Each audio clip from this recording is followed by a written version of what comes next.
Bonjour les petits loups, eh bien je reviens avec une autre vidéo un peu plus tôt que prévu parce qu'il y a une question qui m'a été posée dans un des commentaires sur ma dernière vidéo et j'avais envie d'y répondre. Je me suis sentie appelée là cet après-midi à répondre à cette question, donc je vais prendre 5 minutes pour le faire avec un tirage, j'allais dire assez rapide. Donc comment réagir lors des prochaines retrouvailles avec sa flamme jumelle ou son âme sœur, comment l'accueillir.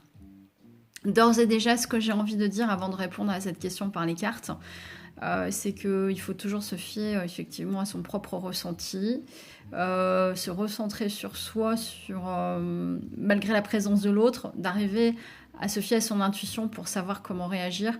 Et surtout, le plus important, me semble-t-il, c'est de vivre l'instant présent intensément, avec un enthousiasme, une vibration extrêmement positive pour que l'échange se passe bien, quoi qu'il en soit, et que d'autres rencontres se fassent par la suite. Ça me paraît évident.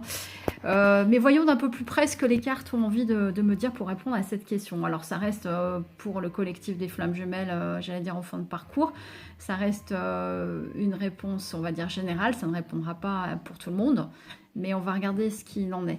Alors j'ai utilisé trois oracles, l'oracle des miroirs, l'oracle bleu et les portes de l'intuition pour répondre à cette question. Voilà. Donc j'ai eu d'abord la carte du temps, qui m'indique clairement qu'il faut laisser le temps au temps et qu'il faut surtout pas brusquer les choses, que de l'impatience par rapport à un positionnement ou plus d'engagement risquerait de nuire à cette relation-là et qu'il faut juste laisser le temps faire son œuvre. Voilà, donc de vivre ce moment présent, de vivre cet instant présent et de laisser le temps agir ensuite. J'ai eu ensuite la carte de la joie qui indique clairement donc ce que je vous disais juste avant, à savoir que effectivement ça me semble important de vivre ces retrouvailles dans la joie, le bonheur le plus complet, une forme de légèreté et de bonheur total, un vrai lâcher prise qui fait qu'on vive pleinement cet instant-là. Voilà. J'ai eu ensuite la carte de l'hérédité qui contraste avec la précédente parce qu'elle est beaucoup plus sombre. Il y a la lune qu'on voit derrière cet arbre, cette tête de mort. Et donc, je pense que là, on a tous une phase de lumière, une zone de lumière et une zone d'ombre. Et je pense que pendant ces retrouvailles-là, il y a peut-être des choses cachées qui peuvent être révélées par rapport à son passé, par rapport à son hérédité, par rapport à ce qu'on a vécu. Et ça peut être aussi l'occasion de se livrer certains secrets de son passé pour que le lien soit plus fluide encore, plus authentique et plus fort. Et il y a peut-être des choses à révéler par rapport à son passé, son hérédité. En tout cas, c'est la carte que j'ai eue. J'ai eu ensuite la carte de l'amour. Évidemment qu'il faut laisser exprimer son amour, alors pas forcément verbalement, mais ne serait-ce que par l'attitude, les attentions, le temps de partage doit se faire effectivement dans l'amour le plus total et le plus pur. J'ai eu, pour terminer avec l'oracle du miroir, la carte du changement. Donc, en fait, je l'interprète de la manière suivante, c'est que forcément, chaque retrouvaille, chaque réunion qui peut se faire avec votre autre apportera son lot de changement et fera avancer la roue et fera tourner les choses naturellement. Pas forcément besoin d'apporter, de forcer les choses. Moi, j'ai vraiment le ressenti en fait de lâcher prise et de laisser faire les choses. Et de laisser librement les choses circuler en toute fluidité et honnêteté. Avec l'oracle bleu, j'ai eu la carte du printemps qui indique ici non pas une saison par rapport à ma question, encore que il peut y avoir des retrouvailles au printemps, mais plutôt l'idée de laisser germer, de laisser fleurir les choses. C'est comme une renaissance et il y a une idée de quelque chose de naturel. Les choses doivent se faire naturellement et bourgeonner d'elles-mêmes. Nul besoin de forcer les choses. La carte de la lumière, ça rejoint la carte de la joie au-dessus aussi, parce que quelque part, il faut laisser entrer la lumière, le bonheur, la joie des émotions positives. Et cette lumière des retrouvailles, forcément, apportera son lot de chaleur, de réconfort et chassera les nuages.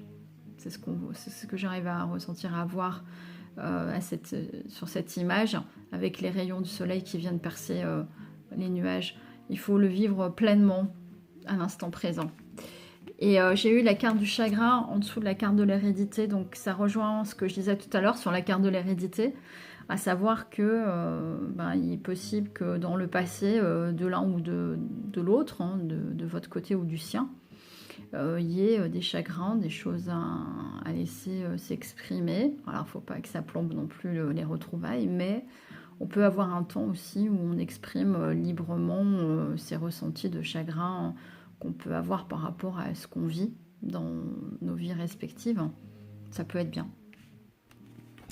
J'ai eu ensuite la carte de la mer, qui pour moi indique une notion de... ça peut être une notion d'abondance, mais c'est plutôt une notion d'émotion, une dimension émotionnelle, donc il faut laisser libre cours à l'émotionnel, l'expression spontanée de ce qu'on ressent, sans filtre. Voilà, c'est ce que j'ai envie de dire et c'est ce que je ressens très fortement. Et pour terminer avec l'oracle bleu, j'ai eu la carte du commerce, avec des belles couleurs lumineuses. Là, j'ai un petit peu plus de mal à trouver une interprétation à cette carte par rapport à la question, mais on va dire qu'il peut y avoir une forme de négociation pour la suite. On peut ensemble décider de, maintenant, qu'est-ce qu'on vit, quelle est la prochaine étape, qu'est-ce que tu as envie de vivre, tout en laissant l'autre, évidemment, libre d'une certaine manière de faire ses propres choix aussi. Il n'y a rien à imposer, mais c'est quelque chose qui se négocie, qui se discute. Voilà. Alors, c'est pas la partie la plus simple, j'ai envie de dire. Et avec les portes de l'intuition, j'ai eu donc la carte de l'attente. Vouloir les choses intensément et sans impatience, c'est la clé de votre réussite. C'est ce que j'ai ressens en fait avec cette carte du commerce. C'est-à-dire que si réellement il y a une négociation à avoir ou un positionnement pour la suite des événements, il faut que ça se fasse sans impatience, quoi. On propose, puis lâcher prise. L'autre voit s'il est prêt, parce qu'on n'est pas forcément au même stade entre les deux polarités. Donc il faut respecter le rythme aussi de l'autre, tout en étant soi-même, non pas dans une forme de frustration, ni d'impatience, ni d'attente passive, où on ne fait rien de sa vie. Il faut continuer de vivre en attendant, c'est clair. Voilà, ça rejoint cette idée de temps quand même qu'on avait tout à l'heure avec l'oracle des miroirs. Il faut un peu laisser le temps au temps et ne pas brusquer trop les choses non plus, quoi. J'ai aussi la carte de la longue vue, donc mettez le focus sur votre intuition pour une nouvelle vision. Laissez-vous guider par votre intuition, c'est ce qui va vous permettre de voir ce qu'il faut faire vraiment, comment le vivre. Alors c'est vrai, quand on est dans l'instant présent et qu'on est tellement... Il y a tellement d'émotions qui se bousculent au moment des retrouvailles qu'on n'a pas forcément cette distanciation évidente. Mais ne serait-ce que prendre une bonne respiration, observer et ressentir, et les réponses viennent naturellement, quoi. Et ça, c'est important. Voilà, il y a du chemin à parcourir, on le voit encore. J'ai eu ensuite la carte de l'apprentissage. Tirez les leçons de ce que vous vivez en ce moment même et vous vous sentirez vivifié et plus confiant. Il faut vous faire confiance. Chaque retrouvaille apporte son lot d'apprentissage. Et si les choses se font telles que je les ai décrites précédemment, ça avance tout naturellement. Et au fur et à mesure, vous apprenez et vous avancez. Et je termine avec une très jolie carte, un diamant brut, la carte de la renaissance. C'est le moment de libérer votre joyau intérieur.